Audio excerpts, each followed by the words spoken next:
WABC News World Headquarters in New York. This is World News Tonight with David Muir. Good evening. We are just back from Washington tonight. It's great to have you with us here on a very busy Wednesday night. We do begin here with this major cross-country storm now sweeping into the east at this hour, and it's turned deadly.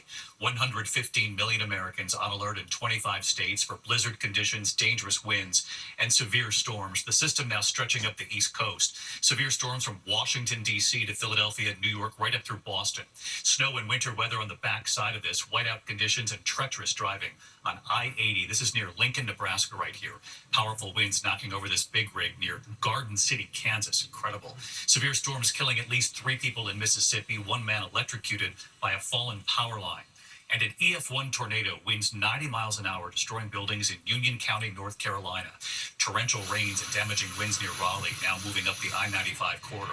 Meteorologist Lee Goldberg has the forecast and the timing of this into the night, and now a new storm brewing. And Stephanie Ramos with the images already coming in tonight.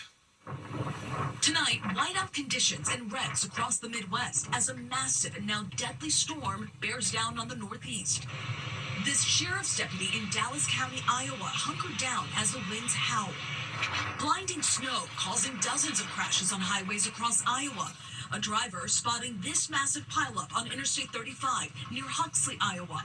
Cars and tractor trailers scattered on the highway. Traffic backed up for miles. Iowa State Trooper Paul Gardner showing the frozen tundra on US 20 northwest of Des Moines. Up to a foot of snow in parts of the upper Midwest. Minnesota Governor Tim Walz declaring a state of emergency. Conditions across the Twin Cities metro deteriorating by the minute.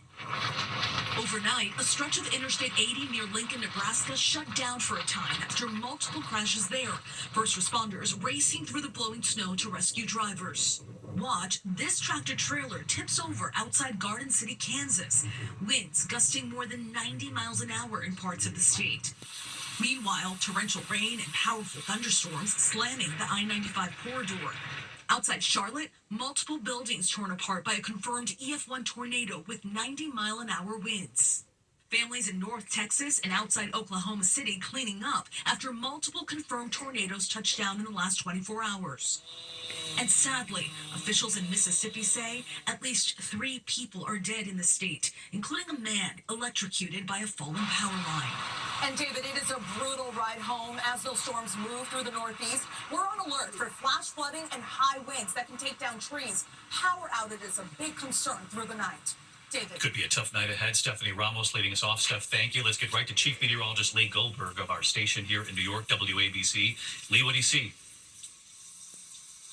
David, wind-driven downpours right here in New York now getting hit hard this evening, and then that soaking moves into New England. Even though we're in the home stretch, a lot of wind alerts across the eastern two-thirds of the country. We had 100 high wind reports across the mid-Atlantic, near a 60-mile-per-hour gust all the way up to Trenton, New Jersey. And right now it's heavy rain along the I-95 corridor. New York improves after about 8 or 9 o'clock tonight, but then it's a soaking for New England overnight. As we go into tomorrow morning, we still have some snow showers that are working through the Great Lakes and into the Ohio Valley. Another major storm out west. Numerous states under winter weather alerts. We could see up to 3 feet of snow in the mountains. And then the snow is headed to the heartland again, just as they're digging out from snow over the last couple of days. David? Lee Goldberg of WABC here in New York. Lee, thank you. There are new developments at this hour in President Trump's trade war with Canada, Mexico, and China. Of course, Canada and China already retaliating.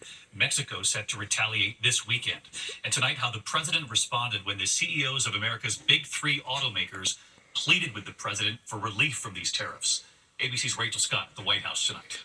The CEOs of the big 3 American automakers, Ford, Stellantis, and General Motors, making a personal appeal to President Trump, calling him to say his 25% tariffs on everything imported from Canada and Mexico will devastate their industry, begging him for a reprieve. In his speech to the American people, Trump declaring the CEOs told him they loved his policies. Spoke to the majors today, all 3, the top people, and they're so excited. But the president tonight agreeing to pause his tariffs for 1 month on cars coming into the U.S. from Canada and Mexico. Vice President J.D. Vance making it clear it's only a short-term fix. The way to avoid application of the tariffs is to have your factory and have your facility in the United States of America.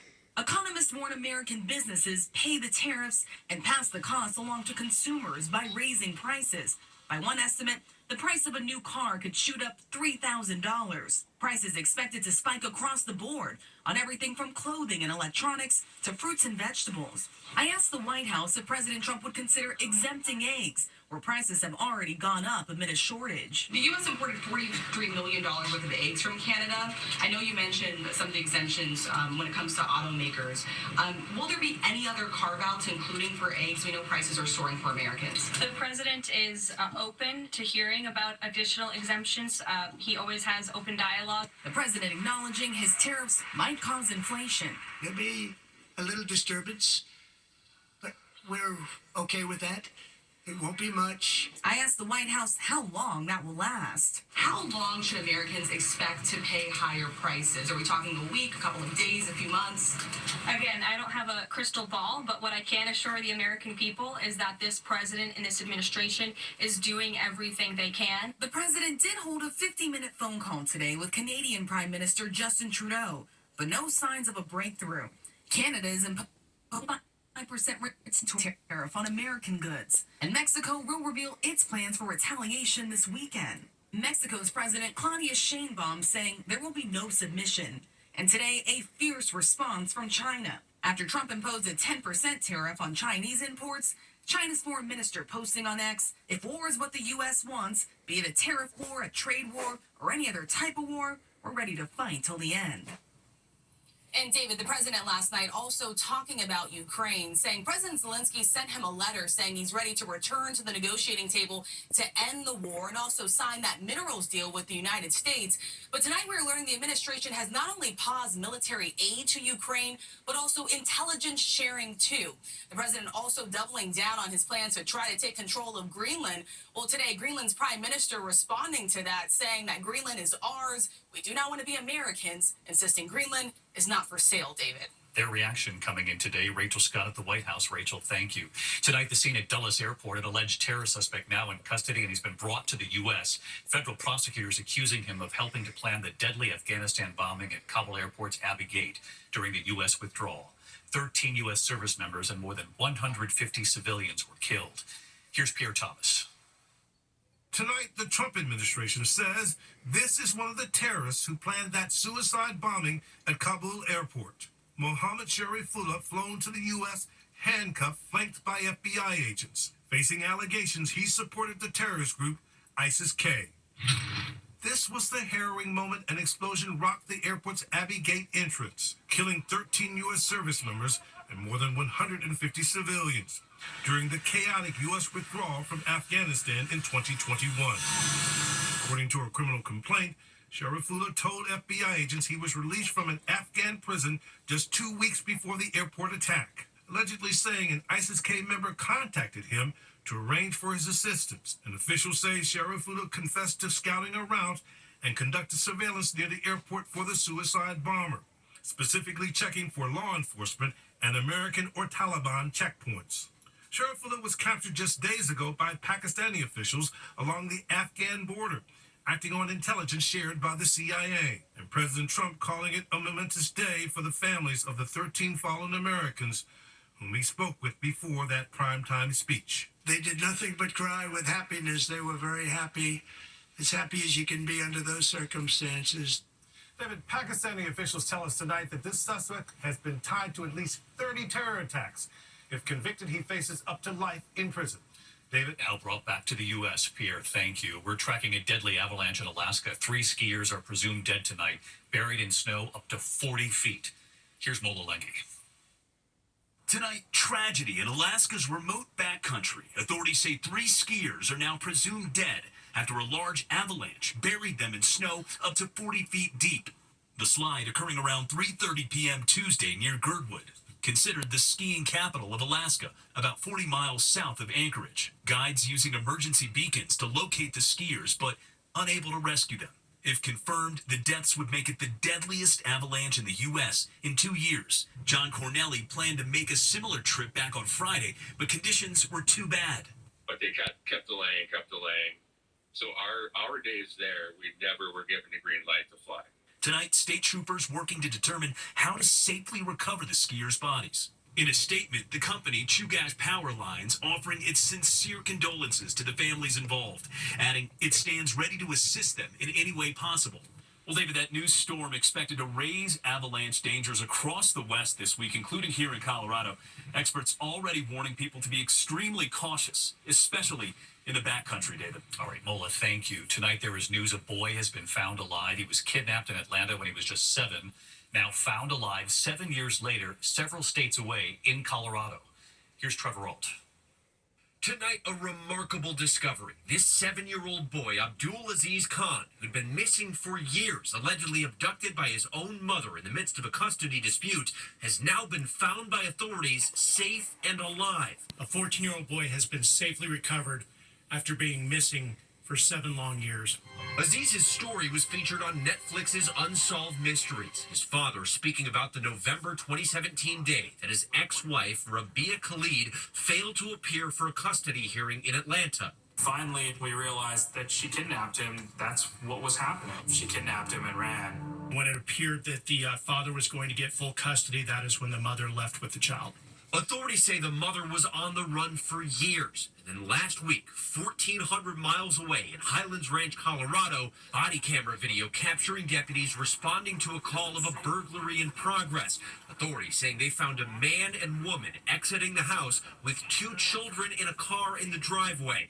Deputies later saying that woman was 40-year-old Rabia Khalid, who had an active warrant for kidnapping. What we need to do is figure out what kid is missing. Oh, well, we haven't run the kids yet.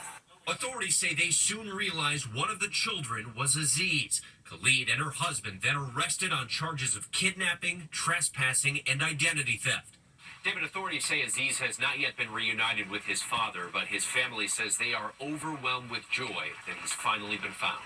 David. Trevor Ault reporting tonight. Trevor, thank you. This evening, the major development in the Idaho College murders case, the suspect Brian Kohberger's attorneys, and what they're now saying about one of the victims and DNA allegedly discovered.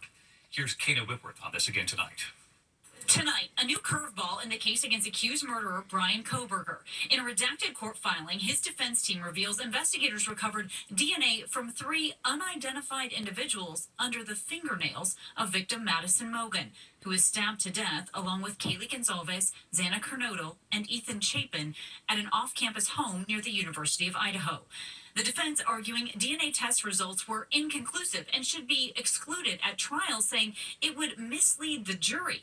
They also claim independent testing by the defense eliminated Kohberger. They're saying it's not relevant.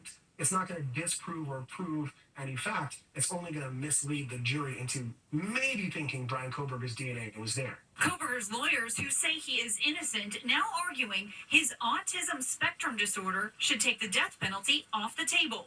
Writing his facial expressions, including his lack of affect and concentrated stare, are already being assigned sinister meaning by observers.